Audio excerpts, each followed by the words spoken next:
Soft soft spongy एकदम ହାତରେ ପାଟିରେ ମିଳି ଯାଉଥିବା ଭଳିଆ ମୁଆଁ ପିଠା ବା ସିଝା ପିଠା। ରଜ ସଂକ୍ରାନ୍ତିରେ ଯେମିତି ଆମେ ବିରି ଚାଉଳର ପୋଡ଼ପିଠା କରୁ, ଠିକ୍ ସେମିତି ଧନୁ ସଂକ୍ରାନ୍ତିରେ ଏ ମୁଆଁ ପିଠା କରିକି ଭଗବାନଙ୍କ ପାଖରେ ପ୍ରସାଦ ଲଗା ହୁଏ ଆଉ ସମସ୍ତେ ଖାଆନ୍ତି। ଘରେ ଘରେ ଏ ମୁଆଁ ପିଠା ବନା ହୁଏ। ତ ହ୍ୟାଲୋ ଫ୍ରେଣ୍ଡସ୍, ଜୟ ଜଗନ୍ନାଥ। ତ ଚାଲନ୍ତୁ ଆଜି ଏ ଧନୁ ସଂକ୍ରାନ୍ତିର ମୁଆଁ ପିଠା ତିଆରି କରିବା। ସେଥିପାଇଁ ଏଠି ମୁଁ ନେଇଛି 1 କପ୍ ବିରି ଡାଲି ଆଉ 2 କପ୍ ଚାଉଳ। 1:2 ରେସିଓରେ ଏଇଟା କରାଯିବ। ବିରି ଡାଲି ଟିକେ ଅଧିକ ରଖିବାକୁ ପଡ଼ିବ କାରଣ ପିଠାଟା ଏକଦମ ନରମ ହବ। ଯେ ବିରି ଡାଲି ବଦଳରେ ଆପଣ ରଗଡ଼ା ବିରି ନେଲେ ମଧ୍ୟ ବହୁତ ପିଠା ନରମ ହୁଏ। ବିରିକୁ ଭଲ ଭାବରେ ବତୁରେଇକି 2-3 ଘଣ୍ଟା ପରେ ତାକୁ ଗ୍ରାଇଣ୍ଡରରେ ବାଟିକି ଏଭଳିଆ 7-8 ଘଣ୍ଟା ପର୍ଯ୍ୟନ୍ତ ତାକୁ ଏମିତି ଫର୍ମେଟ୍ ହେବାକୁ ରଖିଦେବା। ଏ କନସିଷ୍ଟେନ୍ସିରେ ବିରିଟାକୁ ବାଟିକି ରଖିବାକୁ ପଡ଼ିବ। ଟିକେ ମୋଟା ଆଣ କରିକି, କାରଣ ଶୀତ ଦିନ ଯେତିକି ଆମେ ବିରିଟାକୁ ଫେଣିବା ସେତିକି ସେ ଫୁଲିବ। ଏବେ ପୁର ପ୍ରସ୍ତୁତ କରିବା। ପୁରରେ ଏଠି ମୁଁ ଗୋଟେ ବଡ଼ ନଡ଼ିଆକୁ କୋରିକି ନେଇଛି, କିଛି କଟା ନଡ଼ିଆ, ଡ୍ରାଏ ଫ୍ରୁଟ୍ସ, ଗୁଡ଼ ଆଉ ଗୁଜୁରାତି ଗୋଲମରିଚ, ଅଳ୍ପ ଟିକେ ଜାଇଫଳକୁ ଗୁଣ୍ଡ କରିକି ନେଇଛି। ଏବେ ପ୍ୟାନ୍‌ରେ 1 ଚାମଚ ଘିଅ ଦେଇକି ପ୍ରଥମେ ଆଗ ଡ୍ରାଏ ଫ୍ରୁଟ୍ସଟାକୁ ଭାଜିକି ରଖିନେବା। ଡ୍ରାଏ ଫ୍ରୁଟ୍ସଟା ଭାଜିକି ରଖିନେଲେ ବଢ଼ିଆ ବାସ୍ନା ଆସିବ।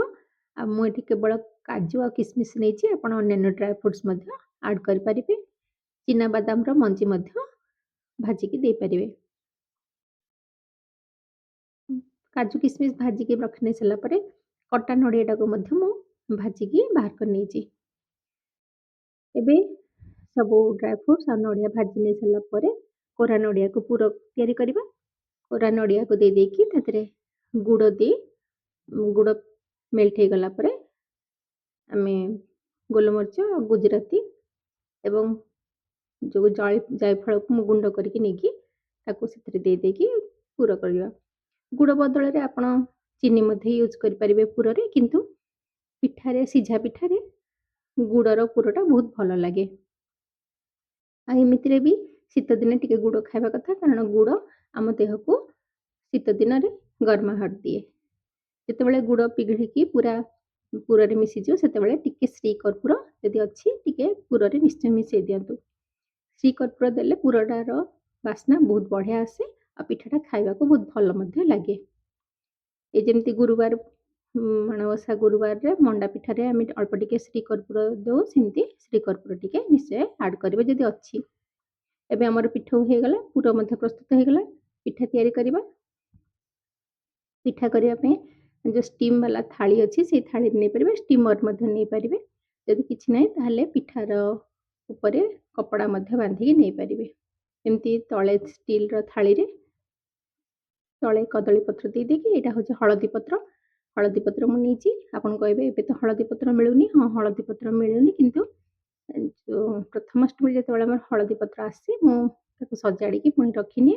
ଆଉ ସାରା ଶୀତ ଦିନର ପୁରା ସରିବା ପର୍ଯ୍ୟନ୍ତ ଆମ ଘରେ ହଳଦୀ ପତ୍ର ରହେ ଆଉ ଆମେ ସେଇଥିରେ ହିଁ ପିଠା କରୁ କି ଖାଉ, କାରଣ ହଳଦୀ ପତ୍ରଟାର ପିଠାର ବାସ୍ନାଟା ଆମ ଘରେ ସମସ୍ତେ ଭଲ ପାଆନ୍ତି।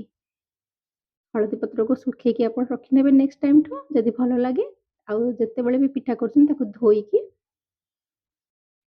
କିଛି ସମୟ ପାଣିରେ ଭିଜେଇକି ପୁଣି ନେଇଗଲେ ସେମିତି କଞ୍ଚା ହଳଦୀ ପତ୍ର ଭଳିଆ ବାସ୍ନା ଆସିବ। ଏବେ ପିଠଉ ଦେଇକି ତାପରେ ପୁର ଦେବା। ପୁର ଉପରେ ପୁଣି ଟିକେ ପିଠଉ ଦେଇକି ପୁଣି ଆଉଥରେ ପୁର ଦେବା। 2 ଥର ଯଦି ପୁର ଦେବା ତେବେ ଯାଇକି ପିଠଉଟା କ'ଣ ହେବ ନା ଉପରୁ ଶେଷ ପର୍ଯ୍ୟନ୍ତ ପୁରା ଭିତର ପର୍ଯ୍ୟନ୍ତ ପିଠାରେ ପୁର ରହିବ, ମିଠା ଲାଗିବ। ଯଦି କେବଳ ଉପରେ ପୁର ଦେଇଦେବେ ତାହେଲେ କ'ଣ ହେବ ନା ଖାଲି ଉପରଟା ମିଠା ଲାଗିବ ଆଉ ତଳଟା ପୁରା ଫିକା ଫିକା ଲାଗିବ, ଯାହାଫଳରେ କି ପିଲାମାନେ ଖାଆନ୍ତିନି, ଫୋପାଡ଼ି ଦିଅନ୍ତି। ଖାଲି ଉପରଟା ମିଠାଟା ଖାଇଦେଇକି ତଳଟା ଫୋପାଡ଼ି ଦିଅନ୍ତି। ତେଣୁ 2 ଥର ପୁର ଦେଇକି ତା ଉପରେ ପିଠଉ ଦେଇକି ଯେଉଁ ଡ୍ରାଏ ଫ୍ରୁଟ୍ସ ଆମେ ଭାଜିକି ରଖିଥିଲେ ସେଇଟା ସଭା ଉପରେ ଦେଇଦେବା। ଦେଇକି ପୁଣି କଦଳୀ ପତ୍ର ଆଉ ହଳଦୀ ପତ୍ର ମୁଁ ଦେଇକି ତାକୁ ଷ୍ଟିମ୍ କରିବା। ଷ୍ଟିମରରେ ମଧ୍ୟ ଆପଣ କରିପାରିବେ, ନହେଲେ କଡ଼େଇରେ ବା ଏମିତି ବଡ଼ ଜାଗା ଉପରେ ରଖିକି ଷ୍ଟିମ୍ କରିପାରିବେ ଘୋଡ଼େଇକି। 20ରୁ 25 ମିନିଟ୍ ଲାଗିବ ଷ୍ଟିମ୍ କରିବା ପାଇଁ। ତାପରେ ଆପଣ ତାକୁ ଟୁଥପିକ୍ ଇନସର୍ଟ କରିବେ। ଯଦି କ୍ଲିନ୍ ଆସିଲା ତାହେଲେ ଆପଣ ଜାଣିବେ ପିଠା ପୁରା ସିଝି ଯାଇଛି।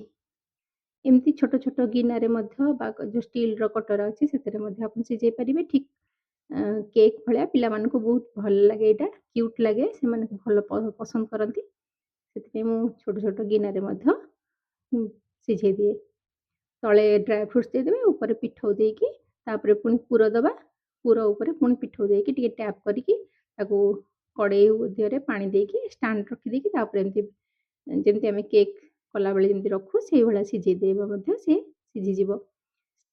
ଇଟଲି ଷ୍ଟାଣ୍ଡରେ ମଧ୍ୟ ଆପଣ କରିପାରିବେ। ବହୁତ ବଢ଼ିଆ ସେଇ ସେମ୍ ଇଟଲି ଷ୍ଟାଣ୍ଡ ଭଳିଆ ଛୋଟ ଛୋଟ ଦେଇକି ତା ଭିତରେ ପୁର ଦେଇକି ଉପରେ ପୁଣି ପିଠଉ ଦେଇଦେଲେ ସେ ପୁର ଇଟଲି ଭଳିଆ ମଧ୍ୟ ତିଆରି ହେଇଯାଇପାରିବ। ଏଇଭଳିଆ ବନାନ୍ତୁ, ବହୁତ ବଢ଼ିଆ ଖୁବ୍ କମ୍ ସମୟରେ ତିଆରି ହେଇଯାଇପାରେ। ଡିନର୍ ହଉ ବା ବ୍ରେକଫାଷ୍ଟ ହଉ ସବୁଥିରେ ଆପଣ ଏଇଟା କରିକି ଖାଇପାରିବେ। ବହୁତ ବଢ଼ିଆ ଲାଗେ ଖାଇବା ପାଇଁ। ଯେକୌଣସି ତରକାରୀ ପତ୍ରରେ ଆଳୁଦମରେ ବା ମଟର ଆଳୁ ତରକାରୀରେ ଆକୁ ଆପଣ କରିକି ଖାଇପାରିବେ। ତ ଫ୍ରେଣ୍ଡସ୍ ନିଶ୍ଚୟ ବନାନ୍ତୁ। କେମିତି ଲାଗିଲା ପିଠା ମୋତେ କମେଣ୍ଟସ୍ କରିକି ଜଣାଇବେ। ଯଦି ଫାର୍ଷ୍ଟ ଟାଇମ୍ ଦେଖୁଛନ୍ତି ତାହେଲେ ଲାଇକ୍ କରିକି ସେୟାର କରିବେ ଆଉ ମୋ ଚ୍ୟାନେଲକୁ ସବସ୍କ୍ରାଇବ୍ କରିନେବେ। ଯଦି ଫେସବୁକ୍ ପେଜରେ ଦେଖୁଛନ୍ତି ତାହେଲେ ନିଶ୍ଚୟ ଫଲୋ କରିନେବେ। ଦେଖନ୍ତୁ ପିଠା ପୁରା 10ରୁ 15ରୁ 20 ମିନିଟ୍ ଭିତରେ ପିଠା ସିଝିକି ରେଡ଼ି ହେଇଯାଇଛି। ଆପଣ କାଟିକି ଦେଖିଦେଉଛି, କାଟିଲେ ଆପଣ ଜାଣିପାରିବେ କେତେ ସଫ୍ଟ ପିଠା। ଆପଣ ବିରିଟାକୁ ଯେତିକି ଫେଣିବେ ଆଉ ଫର୍ମେଟ୍ ହେବା ପାଇଁ ଯେତିକି ରଖିଦେବେ ସେତିକି ବିରିଟା ସେତିକି ଭଲ ପିଠାଟା ନରମ ହବ।